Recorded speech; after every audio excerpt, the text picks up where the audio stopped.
हे आलय भार अंगनमा जागू हे हे मोरा सिया के सजनमा जागू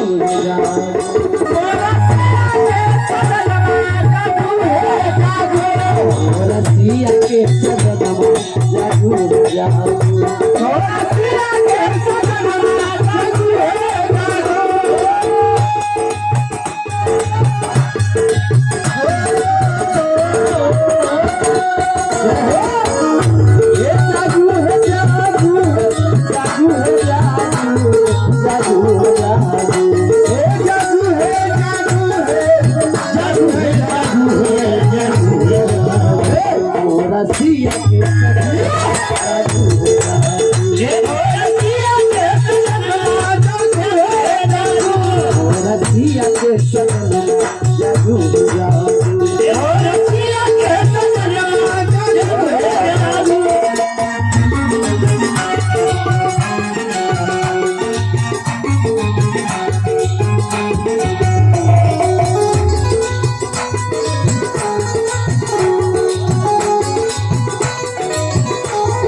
के पल्लव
कमला जलन माही कमला जलन माजा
पावन सरकार नहीं जगता लगी छो यो पाहुन जी ए मेहमान यो जीजा जी यो जाग जाल जाओ हे बुढ़िया के न कहियो जगह थो यो पाहुन सरकार यो उठू नहीं लाल दाई के न कहियो जगह थी हाँ लाल दाई लाले दाई से काज होतो हे लाल दाई ए अपन सब की बात तक काटियो देती लेकिन लाल दाई के बात आज तक कोनो कटलक ना ना लाल दाई के बात केना करते ए लाल दाई के बजबै छी हाँ बजबियो ए हमारी लाल दाई छी हे क्या दीदी ए